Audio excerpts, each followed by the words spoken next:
আল্লাহর নবী সাল্লাল্লাহু আলাইহি ওয়াসাল্লাম বলেন, দুনিয়া থেকে যদি কোনো মহিলা 4টি কাজ করে আসতে পারে, তাহলে আমি নবী ওই মহিলার জন্য বলে দিচ্ছি আল্লাহ তাআলার 8টি জান্নাত তাকে আহ্বান করবে। ইদা সাল্লাতিল মারআতু খামসাহা, যদি কোনো মহিলা 5 ওয়াক্তের নামাজ আদায় করে, 1 নম্বর 5 ওয়াক্তের নামাজ আদায় করে, সন্তান সন্ততির ঝামেলা ওই মহিলাকে বারণ করে না, স্বামীর খেদমত ওই মহিলাকে নামাজ থেকে দূরে রাখে না, ওই মহিলা যে আল্লাহর হুকুমের বেলায় কোনো কারোর দিকে পরোয়া করে না, ওই মহিলা যদি 5 ওয়াক্তের নামাজ আদায় করতে পারে, 1 নম্বর 5 ওয়াক্তের নামাজ আদায় করবে, 2 নম্বর সে রমজান আসলে রোজা রাখবে, রমজান আসলে রোজা রাখবে, রমজান মাসে রোজা রাখে, যদি রোজাটা ভালোভাবে পালন করে, রমজানে যে রোজা কাজা হয়েছে সেটা যদি সে পালন করে, এবং সাথে সাথে স্বামীর মালের হেফাজত করে, হাফিজাত সে যদি হেফাজত করে নিজের সতীত্বর, কোন মহিলা যদি নিজের স্বামীর অজান্তে তার সতীত্বের হেফাজত করে, নিজের স্বামীর সম্মুখে নিজের সতীত্বের হেফাজত করে, পর পুরুষের সঙ্গে কথা বলে না, কথা বললেও কর্কশ ভাষায় কথা বলে, যতটুকু দরকার ততটুকু কথা বলে। আর 4 নম্বর কাজ হচ্ছে ওই মহিলা যদি কি করে, খামসাত সালাতাহা, এবং ওই মহিলা যদি আরেকটি কাজ করতে পারে, নিজের লজ্জাস্থানের হেফাজত করতে পারে, তাহলে আল্লাহর নবী সাল্লাল্লাহু আলাইহি সাল্লাম বলেন, ও মা, ও বোন, ও মা, তোমাকে লক্ষ্য করে আল্লাহর নবী সাল্লাল্লাহু আলাইহি ওয়াসাল্লাম বলেন, ইলা লাহা উদখুলিয়াল জান্নাহ মিন আই আবওয়াবিল জান্নাতি শিতা, জান্নাতের প্রত্যেকটা দরজা ওই মাকে আহ্বান করবে, মা আসো আসো আমার ভিতর দিয়ে আসো, এ দরজাও বলবে আসো আমার ভিতর দিয়ে আসো, প্রত্যেকটা দরজা এই মহিলাকে আহ্বান করবে, তোমার যেই দরজা দিয়ে মনে চায় জান্নাতে প্রবেশ করো। ফাবাশশির ইবাদি আল্লাযীনা ইয়াসতামিউনাল কওলা ফায়াত্তাবিউনা আহসানাহু উলাইকাল্লাযীনা হাদাহুমুল্লাহু ওয়া উলাইকা হুম উলুল আলবাব। নবী আপনি ওই সমস্ত উম্মতদেরকে খুশখবরি শুনিয়ে দেন যারা আমি আল্লাহর কথা বলে এবং শুনে এবং তন্মধ্য থেকে তাদের জন্য যেগুলো আমলযোগ্য তারা আমল করার নিয়তে, আমলের নিয়তে বলে শুনে নবী ওই সমস্ত বান্দাদেরকে আপনি বলে দেন তারা হচ্ছে হেদায়েতপ্রাপ্ত, আমি আল্লাহ তাদেরকে হেদায়েতের উপর রেখেছি, কাল কিয়ামতের ময়দানে আমি তাদেরকে হেদায়েতপ্রাপ্ত হিসেবে ঘোষণা করব। সুবহানাল্লাহ, একটু জুড়ে বলেন। তো যারা ঘুমিয়ে আছে তারা হেদায়েতপ্রাপ্ত না, আমরা যারা আসছি তারা হেদায়েতপ্রাপ্ত। আমি কি বানিয়ে বললাম না আল্লাহর নবীর আল্লাহর কোরআন থেকে বললাম? কোরআন সত্য, হাদিস সত্য, বিশ্বাস হয়, তাহলে অবশ্যই আমরা নৈকট্যপ্রাপ্ত বান্দাদের মধ্যে আছি। আর যারা এখনো চায়ের স্টলে, বিভিন্ন দোকানে, বিভিন্ন জায়গায় ঘোরাফেরা করতেছেন, অতএব আপনারাও বাবা আল্লাহর কোরআনের কথা শোনার জন্য এসেছেন, ঘর থেকে এই নিয়তে এসেছেন, তাই আপনারা কেউ মাহরুম যেয়েন না, আপনারা কেউ আল্লাহর কোরআনের মজমা থেকে দূরে থাকিয়েন না। আপনাদেরকে আবার আহ্বান জানাচ্ছি, আপনারা মাহফিলে চলে আসেন। আমরা যারা বসছি তারা ইনশাল্লাহ নিয়ত করে বসি, মাহফিলের শেষ পর্যন্ত থাকবো, ফেরেশতাদের ঘোষণা নিয়ে বাড়ি ফিরবো ইনশাআল্লাহ। আল্লাহ আমাদেরকে তৌফিক দান করুক, সকলে বলে আল্লাহুম্মা আমিন। ভূমিকা লম্বা করব না, ভূমিকা লম্বা করার সুযোগও নাই, রাত লম্বা হয়ে গেছে, তাই আমি সরাসরি আমার বয়ানে চলে যাব। আমি আল্লাহ তাআলার কোরআন থেকে আপনাদের সামনে যে আয়াতে কারিমা পড়েছি, রাসূল সাল্লাল্লাহু আলাইহি ওয়াসাল্লামের হাদিস থেকে যে হাদিসটুকু পড়েছি, এই আয়াত এবং হাদিসের ডেফিনেশন হচ্ছে, এই আয়াত এবং হাদিসের সারমর্ম হচ্ছে, দুনিয়ার মানুষ 5টি কাজ তোমরা করো, এই 5টি কাজ করলে আল্লাহ তাআলা তোমাদেরকে জান্নাতে দাখিল করাবেন।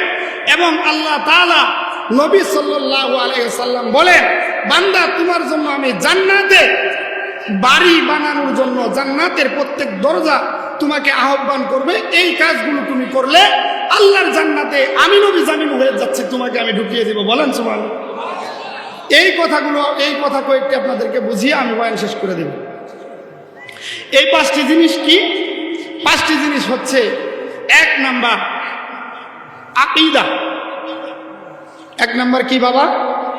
মনে রাখতে হবে, 2-একটা ওয়াজ বাড়িতে নিয়ে যেতে হবে, কারণ এখানেই ওয়াজ শুনবো, এখানেই রেখে যাব।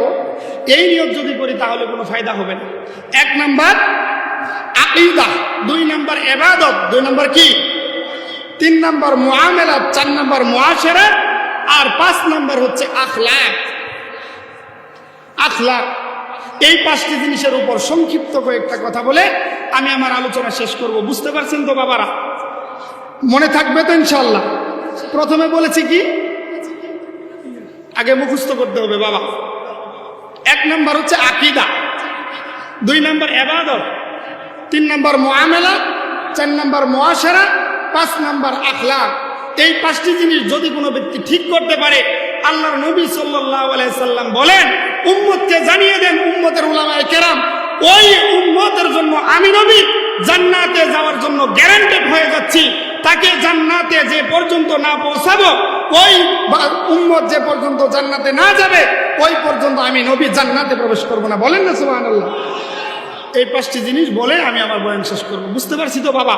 তাহলে আপনারা অনুমতি দিলে আমি এই 5টি জিনিস ঢুকতে পারি। ঢুকবো? থাকবেন আপনারা, নাকি আমাকে লাগিয়ে দিয়ে আপনারা বাইরে চলে যাবেন? আমাদের মা বোনরা যারা কথা শুনতেছেন, যদি আপনাদের বাচ্চা আছে, অনেকের ব্যস্ততা আছে, মা আপনার পায়ে হাত দিয়ে বলি, আপনি কথাগুলো আমলের নিয়তে শুনবেন। অবশ্যই এই 5টি জিনিসের মধ্যে আমাদের মা বোনদের জন্যও একটা প্রেসক্রিপশন আছে, আমাদের বাবাদের জন্য আছে। অতএব আপনারা খুব মনোযোগ সহকারে শুনবেন। আল্লাহ তাআলা আপনাদেরকে এই ওয়াজের বদলতে অবশ্যই মা খাদিজার মতো, অবশ্যই আয়েশা রাদিয়াল্লাহু তাআলা আনহার মতো কবুল করবেন। আশারায়ে মুবাশশারার মতো আল্লাহ তাআলা দুনিয়া থেকে জান্নাতের সার্টিফিকেট দিয়ে দিবেন। অতএব আপনারা খুব মনোযোগের সঙ্গে কথাগুলো শুনবেন। আল্লাহ আমাদেরকে তাওফিক দান করুন। আল্লাহ তাআলা কোরআনে হাকিমের মধ্যে বলে, وَمَن يُطِعِ اللَّهَ وَرَسُولَهُ يُدْخِلْهُ جَنَّاتٍ تَجْرِي مِن تَحْتِهَا الْأَنْهَارُ وَمَن يَتَوَلَّى يُعَذِّبْهُ عَذَابًا أَلِيمًا। দুনিয়ার মানুষ, তোমরা যারা দুনিয়াতে বসবাস করো, যত রঙের, যত ধরনের, যত ঢঙের মানুষ আছো, সমস্ত মানুষের প্রতি আল্লাহর ওপেন ঘোষণা, ওয়া মান ইউতিআল্লাহ। কাফের হও, হিন্দু হও, বৌদ্ধ হও, খ্রিস্টান হও, কোনো আফসোস নাই। মুসলমান হও, তাতেও কোনো আফসোস নাই।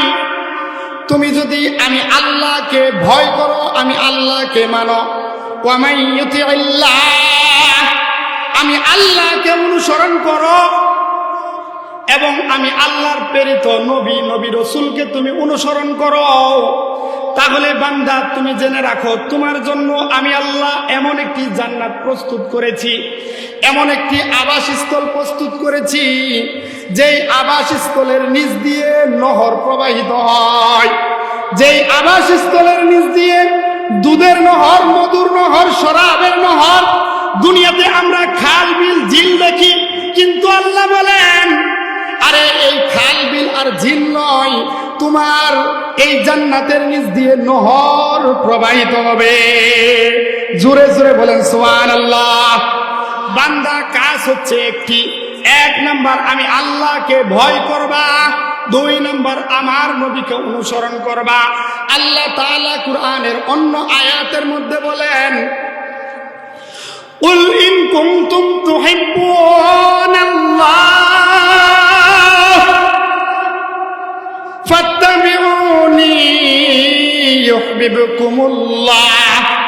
দুনিয়ার মানুষ, আল্লাহকে ভালোবাসতে চাও, আল্লাহর জান্নাতে যেতে চাও, অবশ্যই আল্লাহ তোমাকে জান্নাতে পৌঁছে দেবে। তবে কথা হচ্ছে আমি নবীর রেখে যাওয়া, আমি নবীর পথ তোমাকে অনুসরণ করতে হবে। খেলাফে পয়ম্বর কোসেরা গজির কে হারগিজ বা মঞ্জিল নখাদ রসিদ। আল্লাহ রসুলের পথ ছাড়া, আল্লাহ রসুলের দেখানো আদর্শ ছাড়া আল্লাহর জান্নাতে যাওয়া সম্ভব নয়। তাই আল্লাহ বললেন, 1 নাম্বার আমাকে অনুসরণ করো, 2 নাম্বার আমার নবীর পথে তোমরা অনুসরণ করো। যদি আমার পথ এবং আমার নবীর পথ অনুসরণ করতে পারো জান্নাত, তুমি জেনে রাখো বান্দা, তোমাকে এমন একটি জান্নাত দান করব যেই জান্নাতে তুমি 1 দিন 2 দিন 3 দিন থাকবে না। আল্লাহ তাআলা কুরআনের মধ্যে বলেন, ওয়াল্লাযীনা আমানু ওয়া আমিলুস সালিহাতি উলাইকা আসহাবুল জান্নাহ হুম ফিহা খালিদুন। দুনিয়ার ওই সমস্ত মানুষ যারা ঈমান আনে, আল্লাহকে বিশ্বাস করে, আল্লাহর নবী সাল্লাল্লাহু আলাইহি ওয়াসাল্লামের পথে নিজেদের জীবন পরিচালিত করে, আল্লাহ তাআলা ওই সমস্ত বান্দাদেরকে, ওই সমস্ত দুনিয়ার মুমিন মুমিনাতদেরকে, পুরুষ এবং মহিলাদেরকে এমন একটি জান্নাত দান করবেন, এই জান্নাতে আল্লাহ তাআলা 1 দিন 2 দিন নয়, 1 বছর 2 বছর 100-200 বছর নয়, আল্লাহ বলেন খালিদিনা ফিহা। বান্দা তুমি জান্নাতে ঢুকবা, বাড়ানোর কোনো চিন্তা থাকবে না। আল্লাহর জান্নাতে ঢুকিয়ে দিবেন আল্লাহ, বের করার আর কোনো ভাবনা থাকবে না। শর্ত হচ্ছে 2টা। 1 নাম্বার আল্লাহর উপর ঈমান আনতে হবে, 2 নাম্বার বিশ্বাস করতে হবে, পথ অনুসরণ করতে হবে আল্লাহর নবীর। কথা বুঝছেন বাবা? প্রথম নাম্বার কথা, যদি আমরা এটা করতে পারি তাহলে আমাদের জন্য ফায়দা কি? আল্লাহর নবী সাল্লাল্লাহু আলাইহি ওয়াসাল্লাম বলেন, আদাতুল ইবাদিয়াস সালিহিনা মা লা আইনুন রাআত ওয়ালা উযনুন সামিআত ওয়ালা খাতারা কলবি আলা বাশারিন।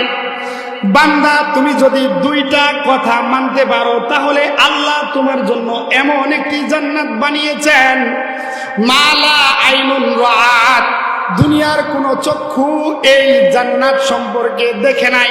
জান্নাত তো দেখবে দূরের কথা, দুনিয়ার কোন চক্ষু কোনদিন অনুভব করে নাই, দুনিয়ার কোন কান ওই আওয়াজ কোনদিন শুনে নাই। যেই আওয়াজ আল্লাহ জান্নাতে রেখেছেন, যেই আওয়াজ আল্লাহ তাআলা জান্নাতে রেখেছেন, ওই আওয়াজ দুনিয়ার কোনো কান শুনে নাই। ওয়ালা খাতারা আলা কলবি বাশারিন, দুনিয়ার কোনো মানুষের কলব, দুনিয়ার কোনো মানুষের হৃদয় এই জান্নাতের কথা অনুভব পর্যন্ত করতে পারে নাই। বাবা, আমাদের মনে অনেক সময় অনুভব হয়, আমি যদি এটা করতে পারতাম, সেন্ট মার্টিন যাইতাম, বিভিন্ন জায়গায় যাইতাম, অনেক দর্শনীয় স্থান দেখতাম, তাহলে হয়তো আমার ভালো লাগতো নাকি? মনে মনে অনেকেই রাজা হয়, বাদশাহ হয়, অনেকেই আবার অনেক কিছু করার কল্পনা করে। কিন্তু আল্লাহ বলেন, বান্দা তোমার জন্য এমন জান্নাত আমি প্রস্তুত করে রেখেছি যেই জান্নাতের কথা কোনো কলব কল্পনা পর্যন্ত করে না। তাই ওই জান্নাতের দিকে আল্লাহ তাআলা আহ্বান করেন, ওয়াসারিউ ইলা মাগফিরাতিম মির রাব্বিকুম ওয়া জান্নাতিন আরদুহা কারদিস সামাওয়াতি ওয়াল আরদ। দুনিয়ার মানুষ, আমি আল্লাহর প্রস্তুতকৃত জান্নাতের দিকে দৌড়াও। আল্লাহর ভাষায় আল্লাহ বলে দৌড়াও, ওই জান্নাতের দিকে দৌড়াও।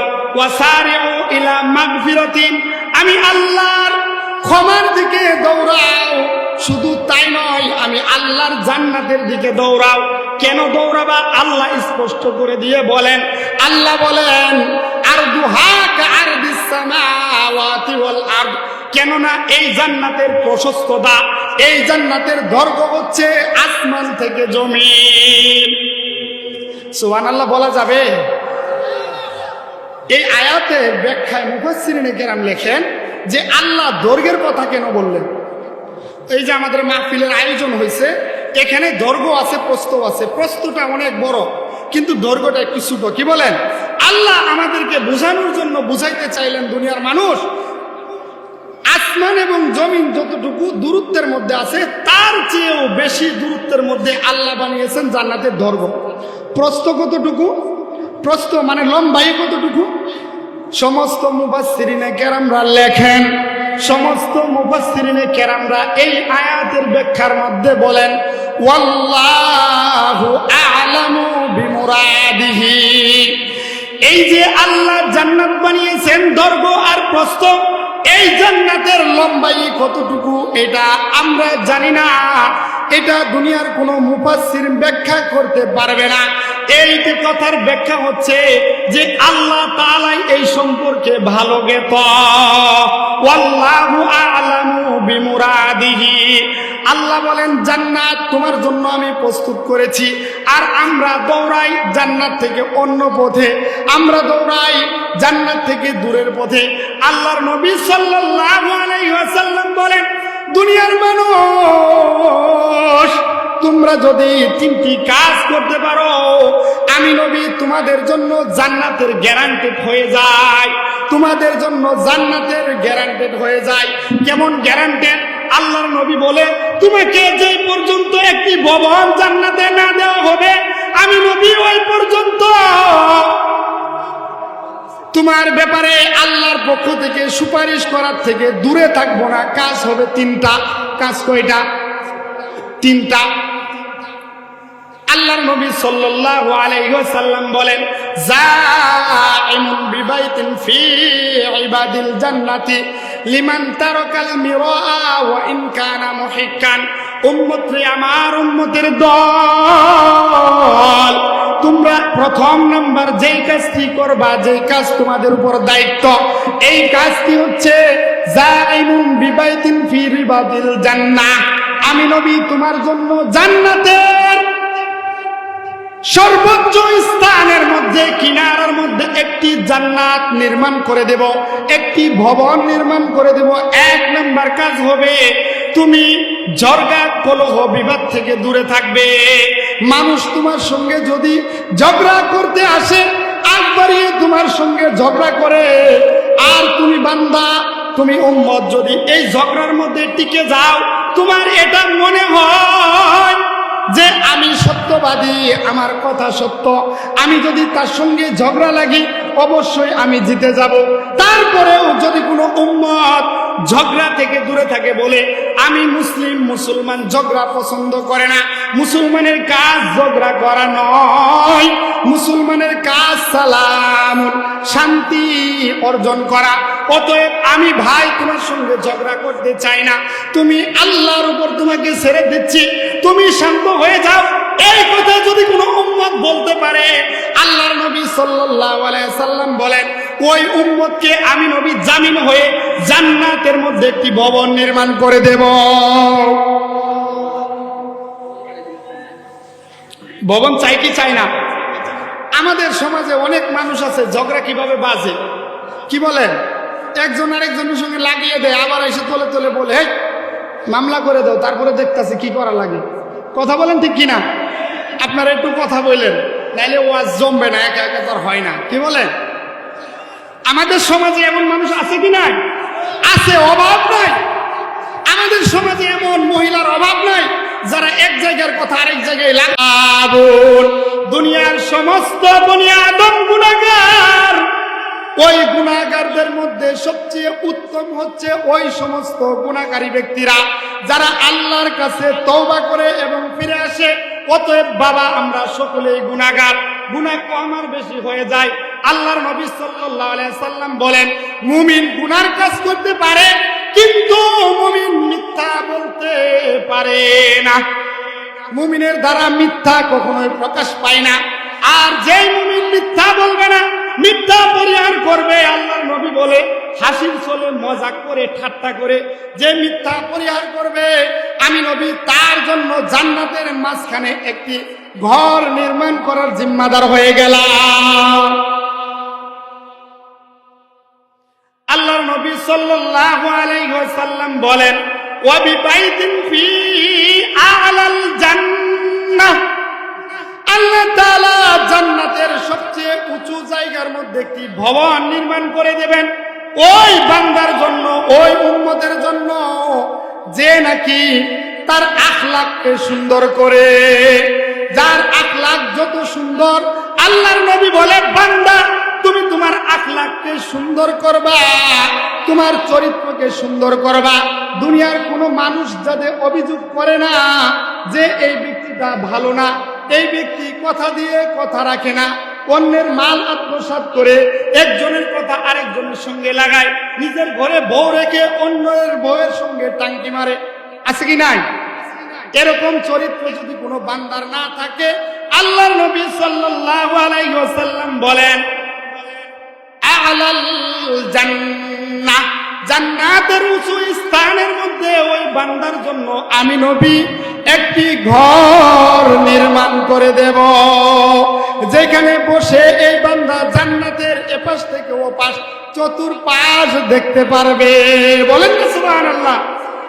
আল্লাহর নবীর কাছে এই কথা শোনার পর সাহাবী প্রশ্ন করে, আল্লাহর নবী জান্নাত পাবো, আমাদের চরিত্র ভালো, আমাদের আখলাক ভালো, তো আল্লাহর নবী আমার একটি পছন্দ আছে, আমি দুনিয়াতে থাকি সুরেলা কণ্ঠে গান শুনতে আমার ভালো লাগে, আল্লাহ কি জান্নাতে গান দিবে কিনা? দেখছেন প্রশ্ন, আমাদের অনেক ভাইদের প্রশ্ন থাকে না? প্রশ্ন যদি না থাকতো তাহলে টিভির দোকানগুলো ভরা থাকে কেন? কি বলে? টিভির দোকানগুলো মুরব্বি দিয়ে ভরা থাকে, তার মানে তাদের গান শুনতে ভালো লাগে। কি কর? আল্লাহ জান্নাতে গান রাখবে কি রাখবে না? অনেকে বলতেছে রাখবে না। অবশ্যই আল্লাহ তাআলা জান্নাতে গান রাখবে। কেমন গান রাখবে?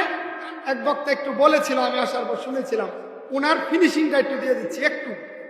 আমি এত সুরেলা গান করতে পারি না, তারপরও আপনাদেরকে শোনাই, কারণ এর মধ্যে শিক্ষা আছে। নাহনুল খালিদাতু ফালা নাবিদু ওয়া নাহনুন নাইমাতু ফালা নাবআসু ওয়া নাহনুর রাদিয়াতু ফালা নাসখাতু তুবা লিমান কানা লানা ওয়া কুন্না লাহু তুবা লিমান কানা লানা ওয়া কুন্না লাহু। জান্নাতি হুরেরা গান গাইবে, জান্নাতের মধ্যে আল্লাহ এমন একটি বৃক্ষ বানাবেন যেই বৃক্ষের এক পাতা থেকে আরেক পাতায় বাড়ি খাবে। আর দুনিয়ার সবচেয়ে ভালো যে সুর, এই সুর তরঙ্গমালা সৃষ্টি হবে। জান্নাতের মহিলারা গান গাইবার বলতে থাকবে, আমরা হচ্ছি এমন নারী যাদেরকে আল্লাহ বানিয়েছেন দুনিয়ার ওই সমস্ত বান্দাদের জন্য যারা নেক আমল করে, আমলে চলে করে, আমরা তাদেরকে কোনো সময় কষ্ট দেব না। আমরা যে সৃষ্টি হয়েছি, আমাদেরকে আল্লাহ কখনোই মউত দিবেন না। আমাদের মধ্যে কোনো গন্ধগি থাকবে না, কোনো গাম থাকবে না, কোনো দুর্গন্ধ থাকবে না। আল্লাহ আমাদেরকে বানিয়েছেন জান্নাতের জন্য, আমাদেরকে বানিয়েছেন তোমাদের আরামের জন্য, তোমাদের আয়েশের জন্য। তুবা লিমান কানা লানা ওয়া কুন্না লাহু। খুশখবরি ওই সমস্ত ব্যক্তিদের জন্য যারা নাকি আমাদেরকে পাওয়ার জন্য দুনিয়াতে নেক আমল করে, যারা নাকি আমাদেরকে পাওয়ার জন্য আমরা তাদেরকে পাবো, তাদের আশায় আমরা অপেক্ষমান, তারা দুনিয়া থেকে ঈমান আর আমল বানিয়ে আনে, তাদের জন্য খুশখবরি। এ কথা শোনার পর আম্মা জান আয়েশা রাদিয়াল্লাহু তাআলা আনহা কৌতূহলবশত প্রশ্ন করে, মহিলাদের মধ্যে কিন্তু প্রশ্ন থাকে, কি বলে? মহিলারা জানার ইচ্ছা, আমাদের মা বোনরা আছে, ওই জান্নাতের হুররা গান গাইবে, হুররা গান গাইতে এমন যে সুরেলা গান গাইবে, তো দুনিয়ার মহিলারা তো পরাজয় বরণ করবে, কি কর? তো তাহলে তো তাদের কাছে কোনো ভ্যালু নাই, চান্স নাই। তো আল্লাহ কি আমাদের জন্য কোনো গানের ব্যবস্থা করবে কিনা? এই সময় আম্মা জান আয়েশা রাদিয়াল্লাহু তাআলা আনহা বলেন যে আমরা ওই জান্নাতি হুরদের গানের মোকাবেলায় একটা গান করব, যেই গানটা হবে এমন, নাহনুল মুসাল্লিয়াতু ওয়া মা সাল্লাইতুন্না ওয়া নাহনুল মুতাওয়াদ্দিআতু ওয়া মা তাওয়াদ্দাতুন্না ওয়া নাহনুস সাইমাতু ওয়া মা সুমতুন্না ওয়া নাহনুল মুতাসাদ্দিকাতু ওয়া মা তাসাদ্দাকতুন্না।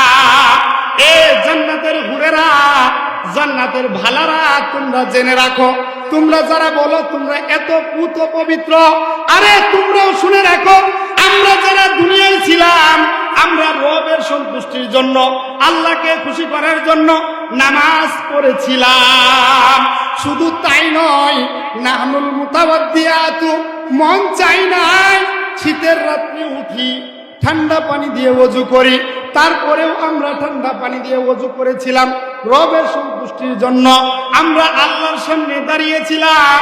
শুধু তাই নয়, পুরা একটি মাস রমজান আমরা রোজা রেখেছিলাম।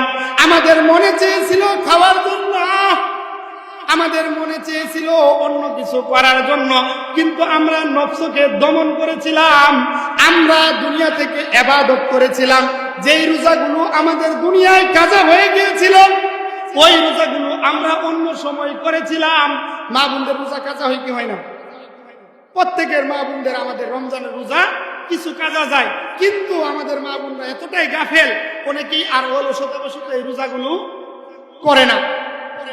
আল্লাহর ওয়াস্তে মা, আপনি বালেগ হওয়ার পর থেকে আপনার উপর রোজা ফরজ হয়েছে, আপনাকে রোজা করতে হবে।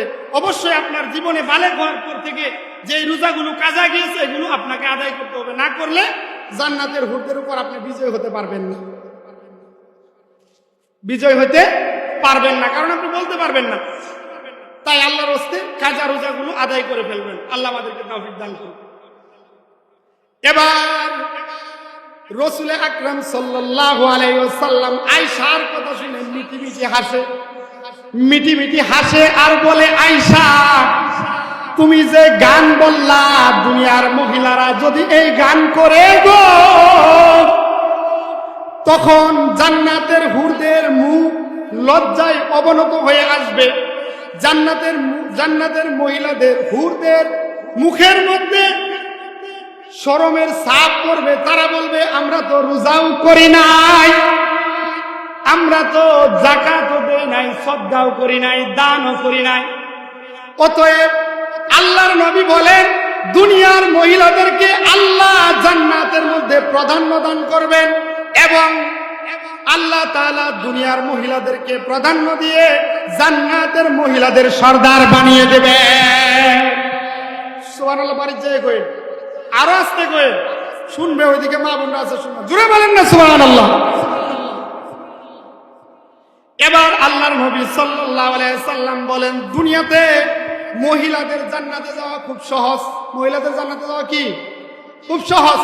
আল্লাহ তাআলা কুরআনে হাকিমের মধ্যে ঘোষণা করেন, ওয়াকরনা ফি বুয়ুতিকুন্না ওয়ালা তাবাররাজনা তাবাররুজাল জাহিলিয়াতিল উলা ওয়া আকিমনাস সালাতা ওয়া আতিনাজ যাকাতা ওয়া আতা'নাল্লাহা ওয়া রাসূলাহু। দুনিয়াতে যদি মহিলারা আল্লাহকে ভয় করে, আল্লাহর উপর ঈমান আনে, তারা যদি নামাজ কায়েম করে, নিজেও নামাজ পড়ে, তার যে সন্তান আছে সন্তানকে নামাজের হুকুম করে, তার যে স্বামী আছে স্বামীকে নামাজের হুকুম করে, এবং তার উপর যদি যাকাত ফরজ হয় তাহলে যাকাত দেয়, এবং এই মহিলা যদি তার স্বামীর মাল দৌলত হেফাজত করে, আল্লাহ তাআলা বলেন যে ওই বান্দিকে আমি অবশ্যই জান্নাতে প্রবেশ করাবো। আল্লাহর নবী সাল্লাল্লাহু আলাইহি সাল্লাম বলেন, দুনিয়ার মহিলারা যদি চারটি কাজ করতে পারে তাহলে আল্লাহ তাআলা অবশ্যই ওই মহিলাকে এমন পারমিশন দেবে, জান্নাতের প্রত্যেকটা দরজা ওই মহিলাকে আহ্বান জানাবে। আল্লাহ রাসূল সাল্লাল্লাহু আলাইহি ওয়াসাল্লাম বলেন, আল্লাহর নবী সাল্লাল্লাহু আলাইহি ওয়াসাল্লাম বলেন, দুনিয়া থেকে যদি কোনো মহিলা চারটি কাজ করে আসতে পারে তাহলে আমি নবী ওই মহিলার জন্য বলে দিচ্ছি, আল্লাহ তাআলার 8টি জান্নাত তাকে আহ্বান করবে। ইদা সাল্লাতিল মারআতু খামসাহা, যদি কোনো মহিলা 5 ওয়াক্তের নামাজ আদায় করে, 1 নম্বর 5 ওয়াক্তের নামাজ আদায় করে, সন্তান সন্ততির ঝামেলা ওই মহিলাকে বারণ করে না, স্বামীর খেদমত ওই মহিলাকে নামাজ থেকে দূরে রাখে না, ওই মহিলা যে আল্লাহর হুকুমের বেলায় কোনো কারোর দিকে পরোয়া করে না, ওই মহিলা যদি 5 ওয়াক্তের নামাজ আদায় করতে পারে, 1 নাম্বার 5 ওয়াক্তের নামাজ আদায় করবে, 2 নাম্বার সে রমজান আসলে রোজা রাখবে, রমজান আসলে রোজা রাখবে, রমজান মাসে রোজা রাখে, যদি রোজাটা ভালোভাবে পালন করে, রমজানে যে রোজা কাজা হয়েছে সেটা যদি সে পালন করে, এবং সাথে সাথে স্বামীর মালের হেফাজত করে, হাফিজাত সে যদি হেফাজত করে নিজের সতীত্বর, কোন মহিলা যদি নিজের স্বামীর অজান্তে তার সতীত্বের হেফাজত করে, নিজের স্বামীর সম্মুখে নিজের সতীত্বের হেফাজত করে পর পুরুষের সঙ্গে কথা বলে না, কথা বললেও কর্কশ ভাষায় কথা বলে, যতটুকু দরকার ততটুকু কথা বলে। আর 4 নম্বর কাজ হচ্ছে ওই মহিলা যদি কি করে, খামসাত সালাতাহা, এবং ওই মহিলা যদি আরেকটি কাজ করতে পারে, নিজের লজ্জাস্থানের হেফাজত করতে পারে, তাহলে আল্লাহর নবী সাল্লাল্লাহু আলাইহি ওয়াসাল্লাম বলেন, ও মা, ও বোন, ও মা, তোমাকে লক্ষ্য করে আল্লাহর নবী সাল্লাল্লাহু আলাইহি ওয়াসাল্লাম বলেন, ইলা লাহা উদখুলিয়াল জান্নাহ মিন আইয়ি আবওয়াবিল জান্নাতি শিতা। জান্নাতের প্রত্যেকটা দরজা ওই মাকে আহ্বান করবে, মা আসো আসো আমার ভিতর দিয়ে আসো। এই দরজাও বলবে আসো আমার ভিতর দিয়ে আসো। প্রত্যেকটা দরজা এই মহিলাকে আহ্বান করবে, তোমার যেই দরজা দিয়ে মনে চায় জান্নাতে প্রবেশ করো। অতএব বাবা, মা আমাদের এই দুনিয়া ক্ষণস্থায়ী, আখিরাত চিরস্থায়ী। দুনিয়াতে আমরা এসেছি অল্প সময়ের জন্য, থাকবো অল্প দিন। আল্লাহ তাআলা কুরআনের মধ্যে বলেন, বালা মান কাসাবা সাইয়্যাতাও ওয়া হাতাত বিহি খতিআতুহু ফাউলাইকা আসহাবুন নার। দুনিয়ার মানুষ দুনিয়াতে থাকা অবস্থায় যদি নেক আমল করতে পারো, আল্লাহর হুকুম মানতে পারো, অবশ্যই আল্লাহ আখিরাতে তোমাকে বদলা দেবে। সাথে সাথে তুমি যদি যে বদ আমল করো, গুনাহ করো, এই গুনার বদলাও আল্লাহ তোমাকে আখিরাতে দিবে। শুধু আখিরাতে নয়, শুধু আখিরাতে নয়, আল্লাহর নবী সাল্লাল্লাহু আলাইহি ওয়াসাল্লাম বলেন, ইন্না আহাদুকুম ইযা মাতা গুরিদা আলাইহি মাকআদাহু বিল গাদাতি ওয়াল আশিয়্যি। দুনিয়ার মানুষ যদি নেক আমল না করে বদ আমল করো, তাহলে দুনিয়াতে থাকা অবস্থায় তোমাকে আযাব দেওয়া শুরু হবে। কেমন কেমন কেমন? আল্লাহর নবী সাল্লাল্লাহু আলাইহি সাল্লাম হাদিসের মধ্যে বলেন, যখন কোনো নেককার ব্যক্তি, যখন কোনো আল্লাহর আরেফ মৃত্যুবরণ করার সময় হয়, আল্লাহর আসমান থেকে 2 জন ফেরেশতা আসে। কয়জন ফেরেশতা? কথা বলেন কয়জন? 2 জন ফেরেশতা আসে। এই 2 জন ফেরেশতা থাকে কালো কুৎসিত বিবস্ত্র। তাদেরকে দেখে এই যে বান্দা গুনাহগার, তার চক্ষু উল্টে যাবে, সে দেখবে আসমান থেকে জমিন পর্যন্ত। আল্লাহর নবী বলে, এই ফেরেশতার হাতে একটি রুমাল থাকবে। কি থাকবে বাবা? একটি রুমাল থাকবে। এই রুমাল হবে কালো দুর্গন্ধময় কুশরি। এই রুমালের দুর্গন্ধে ফেরেশতারা, আশেপাশের ফেরেশতারা বলবে, হায় হায় হায় হায়, এ কোন গুনাহগার যার গুনার কারণে এত দুর্গন্ধ, আমরা যে তার জান কবজ করবো এই সুযোগ হচ্ছে না।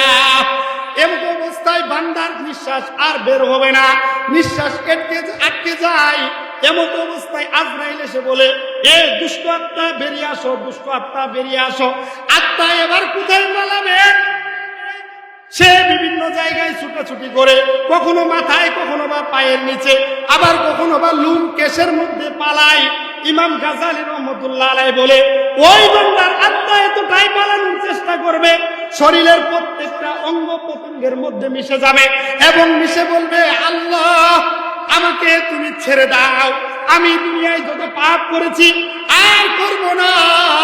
এবার তারপরেও আজরাইল তাকে ছাড় দেবে না, এমন ভাবে টান দিবে। ইমাম গাজালি বলে যে, একটি গাছ যদি, কাটা বৃক্ষ গাছ আমাদের শরীরের চতুর্পাশে লাগাও থাকে, এই গাছটা যদি 10 জন মর্দ সর্দ পুরুষে টেনে বাইর করে, একজন মানুষের কি পরিমাণ কষ্ট হবে?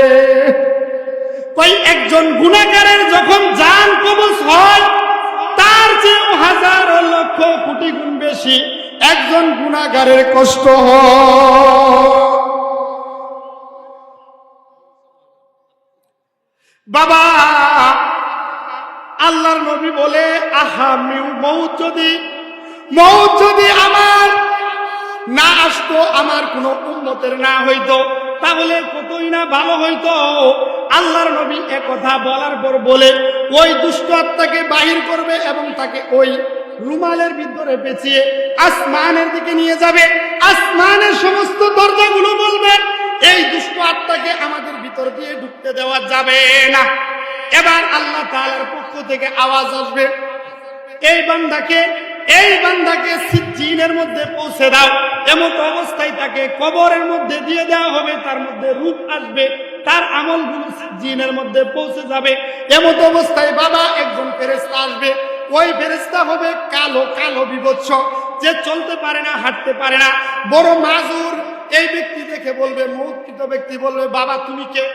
সে আওয়াজ দিবে, আমি হচ্ছি তোমার বদামল, দুনিয়াতে তুমি যে আমল করেছিলা তোমার সর্বনাশ হোক, তোমার ধ্বংস, তুমি ধ্বংস হও, ধূলিসাৎ হও। এমন অবস্থায় দুইজন ফেরেশতা আসবে, তাকে প্রশ্ন করবে, মান রব্বুকা ওয়া মান দীনুকা ওয়া মান নাবিয়ুকা, তোমার দিন কি, তোমার ধর্ম কি? আল্লাহ তাআলা এই প্রশ্নের পক্ষ থেকে এই প্রশ্নগুলো বলবেন। ওই বান্দা কোনো উত্তর দেবে না, একটি আওয়াজ তার মুখ দিয়ে বের হবে, শুধু বলবে লা আদরি, বলবে লা আদরি। ফেরেশতারা বলবে, কপাল পুরা, তোর নাশ হোক, সর্বনাশ হোক। সে বলবে, আমি জানি না, আমি চিনি না, আমি জানি না। এমন অবস্থায় আল্লাহর নবী বলে যে ওই ব্যক্তিটাকে আগুনের বিছানা বিছিয়ে দেওয়া হবে এবং জান্নাতের দিকে জাহান্নামের দিকে দুই দিকে রাস্তা খুলে দেওয়া হবে। জান্নাত দেখিয়ে বলা হবে যে এটা তোমার আবাসস্থল ছিল, তুমি পারো নাই। এই যে জাহান্নাম দাউ দাউ করে আগুন জ্বলে, এই জাহান্নাম হচ্ছে তোমার আবাসস্থল। সে বলবে, আল্লাহ তুমি কিয়ামত কায়েম করো না, আমি এই জাহান্নামে থাকতে পারবো না। তারপরেও এই বান্দাকে বলা হবে এটাই তোমার আবাসস্থল। গুরিদা আলাইহি মাকাদাহু বিল গাদাতি ওয়াল আশি, তাকে সকাল সন্ধ্যা দেখানো হবে এবং বলা হবে এটাই তোমার আবাসস্থল। এমন অবস্থায় বান্দা বলবে, না না না না না, আমি এই আবাসস্থলে থাকতে পারবো না। আল্লাহর পক্ষ থেকে আওয়াজ আসবে। আল্লাহ তাআলা কুরআনে হাকিমের মধ্যে বলেন, ইজা জাআতিস সাখা ইয়াউমা ইয়াফিরুল মারউ মিন আখিহি, অবশ্যই কিয়ামত সত্য, হিসাব হবে এটা সত্য, আল্লাহর আদালতে দাঁড়াতে হবে সত্য।